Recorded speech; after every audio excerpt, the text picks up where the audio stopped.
Message ഇടുന്നു. പരിപാടി കഴിഞ്ഞ് വന്നിട്ട് മെസ്സേജ് ഉണ്ട്, അനുറാക്ക നിങ്ങളൊന്നും വിചാരിക്കരുതിട്ടോന്നുണ്ട്. ഉറപ്പല്ല, എനിക്ക് അവരുടെ ഒരു വിരോധമില്ല. അവരുടെയൊക്കെ മാനസികാവസ്ഥ നമുക്ക് നന്നായിട്ട് അറിയാം. അത് തന്നെ കേരളത്തിൽ മൊത്തം.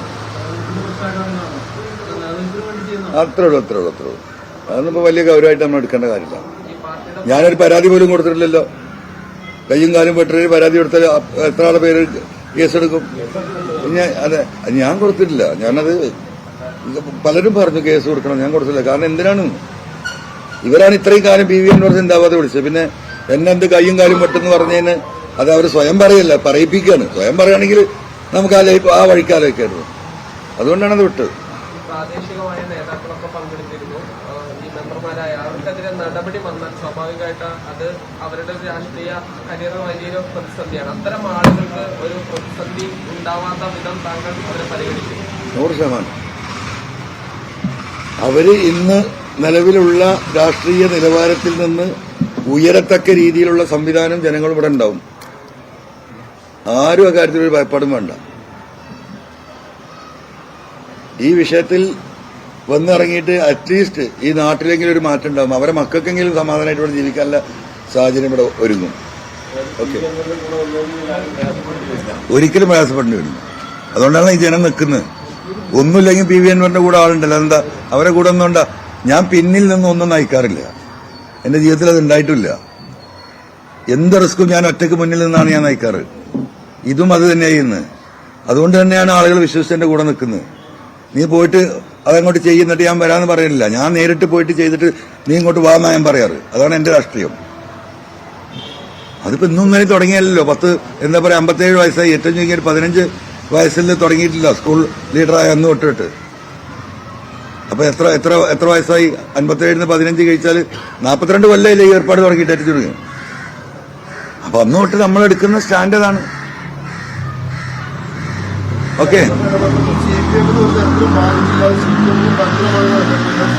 അല്ല, CPM എല്ലാ നിലക്കും ബാധിക്കണമെന്ന് ഞാൻ പറഞ്ഞിട്ടില്ലല്ലോ. നമ്മളങ്ങനെ ആഗ്രഹിച്ചിട്ടില്ല. നമ്മളങ്ങനെ ആഗ്രഹിക്കുന്നുണ്ടെങ്കിൽ ഞാൻ പറഞ്ഞില്ലേ, ഈ AKG സെന്റർ പൊളിച്ചു പോരേണ്ടി വരും. ഞാൻ അതിലേക്കൊന്നും പോകണില്ല. ഈ സംവിധാനം, ഈ കമ്മ്യൂണിസ്റ്റ് പ്രസ്ഥാനം, ബാക്കിയുള്ളതും ഈ എന്താ പറയാ, ഈ ഫാസിസത്തിനെതിരെ പോരാടുന്ന നല്ലവരായ സംശുദ്ധരായ ഒരുപാട് കമ്മ്യൂണിസ്റ്റുകാരുള്ള ഒരു നാടാണ് കേരളം. അവർക്ക് എന്നെ കൊണ്ടൊരു ക്ഷീണം പറ്റരുത് എന്ന് ഞാൻ ആഗ്രഹിക്കുന്നുണ്ട്. ഈ പറയുന്ന വർഗീയ രാഷ്ട്രീയവുമായി ഇഴകിച്ചേർന്ന് അണ്ടർഗ്രൗണ്ട് ധാര, ഈ നെക്സസുമായി പ്രവർത്തിക്കുന്നവർക്കെതിരാണ് ഞാൻ പറയുന്നത്.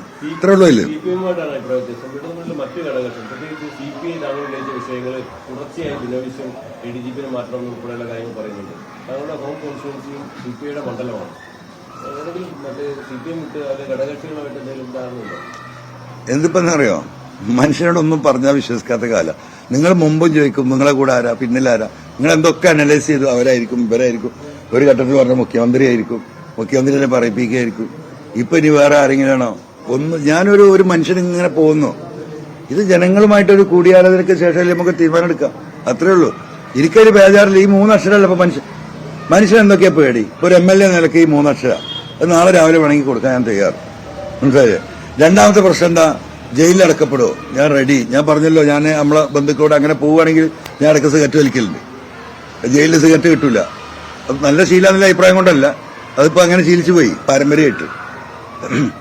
നിങ്ങൾ സിഗരറ്റ് എത്തിച്ചേരണമെന്ന് അത്ര എനിക്ക് ആവശ്യമുള്ളൂ. ബാക്കിയുള്ളതൊക്കെ അവിടെ ഉണ്ടാവും. മൂന്നാമത്തെ കാര്യം എന്താ? ചിലപ്പോൾ ഇവർ കൊല ചെയ്യപ്പെടും. അതും പ്രശ്നമില്ലെങ്കിൽ പിന്നെ എനിക്കെന്താണെന്ന്. പിന്നെ പ്രതിപക്ഷ നേതാവിനോട് നിയമസഭയിൽ പറഞ്ഞതുപോലെ ഇപ്പൊ എന്താ പാർക്ക് എന്താ പൊളിക്കണ്ടെന്ന് പറഞ്ഞത്. ഞാൻ പറഞ്ഞു എനിക്കൊരു കുമ്പിൾ കഞ്ഞി ഉണക്കമീനും ഒരു തോർത്ത് കൊണ്ടുണ്ടെങ്കിൽ ഞാൻ ജീവിക്കുന്നു പറഞ്ഞു. പിന്നെ എനിക്കെന്ത് പേടിക്കാനാണ്? പിന്നെ പേടിക്കേണ്ട മക്കളെയും ഭാര്യമാരെയും കാര്യത്തില. ഓലിക്കൊരു പേടിയില്ല, നിങ്ങൾ പോയിക്കോന്നാ പറഞ്ഞു.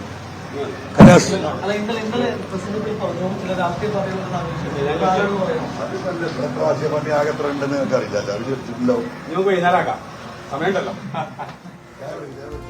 ആരോപണങ്ങളുടെ തുടർക്കഥയുമായി വീണ്ടും മാധ്യമങ്ങൾക്ക് മുമ്പിൽ എത്തിയിരിക്കുകയായിരുന്നു PV Anwar. ആഞ്ഞടിക്കുകയായിരുന്നു അദ്ദേഹം. ഒരാവർത്തി കൂടി PV Anwar നിലമ്പൂരിലെ പൊതുയോഗത്തിന് ശേഷം ആദ്യമായി മാധ്യമങ്ങൾക്ക് മുമ്പിൽ എത്തിയിരിക്കുകയായിരുന്നു. പൊതുയോഗം ഒരു വിപ്ലവമായി മാറിയെന്ന് അദ്ദേഹം അവകാശപ്പെടുന്നു. താൻ വിളിച്ചിട്ടല്ല ഇന്നലെ അവിടെ കൂടി ആരും എത്തിയത്. ആരെയും പ്രതിസന്ധിയിലാക്കി വിളിക്കുകയുമില്ല. താൻ പാർട്ടി പറയുന്നത് അനുസരിക്കാതിരുന്നിട്ടില്ല എന്നും PV Anwar പറയുന്നു. പക്ഷേ മുഖ്യമന്ത്രി തന്നെ കള്ളനാക്കാൻ നോക്കിയത് ഏറെ വേദനിപ്പിച്ചു. MV ഗോവിന്ദൻ തന്നെ വർഗീയവാദിയാക്കാൻ ശ്രമിക്കുകയാണെന്നും അതുകൊണ്ടാണ് ഇന്നലെ സംസാരിച്ചതുപോലെ ഹൈന്ദവരെയും ക്രൈസ്തവരുമൊക്കെയായുള്ള തന്റെ ബന്ധത്തെക്കുറിച്ച് പറയേണ്ടി വന്നത് എന്നും പി വി അൻവർ ഇപ്പോൾ മാധ്യമങ്ങളെ കണ്ടപ്പോൾ പറഞ്ഞു. താൻ വർഗീയവാദി അല്ലെന്ന് തെളിയിക്കേണ്ടത് ഇപ്പോൾ തന്റെ ബാധ്യതയായി മാറിയിരിക്കുന്നു എന്നാണ് അൻവർ പറയുന്നത്.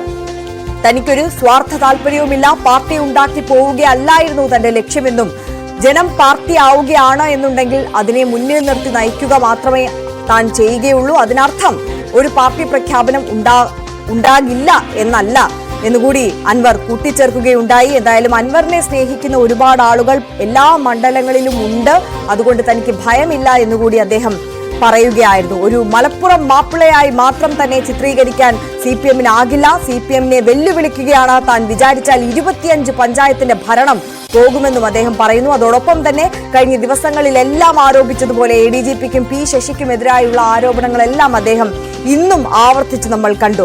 തനിക്കെതിരെ ഫോൺ ചോർത്തലിൽ എടുത്തത് കള്ളക്കേസാണെന്നും ഇനിയും ഇതുപോലുള്ള കേസ് ഉണ്ടാകുമെന്നും അതിനെ താൻ നേരിടാൻ തയ്യാറാണെന്നും ജയിലിൽ പോകാനോ കൊല്ലപ്പെടുമെന്നുള്ള ഭയം പോലും തനിക്കില്ല എന്നും ഇപ്പോൾ ആവർത്തിച്ചിരിക്കുകയാണ് PV അൻവർ. എന്തായാലും നിയമസഭ തുടങ്ങി 2 ദിവസം കഴിഞ്ഞേ അവിടേക്ക് ഉള്ളൂ. അതിനു മുമ്പായി പല പൊതുയോഗങ്ങളും പല സ്ഥലങ്ങളിലും താൻ നിശ്ചയിച്ചിട്ടുണ്ട് എന്നുകൂടി PV അൻവർ പറയുകയായിരുന്നു. എന്തായാലും ഇന്ന് അദ്ദേഹത്തിന്റെ 2ാമത്തെ പൊതുയോഗം നടക്കുകയാണ് കോഴിക്കോട്. മാമി തിരോധാന കേസുമായി ബന്ധപ്പെട്ട പൊതുയോഗത്തിലാണ് ഇന്ന് പ്രസംഗിക്കുക.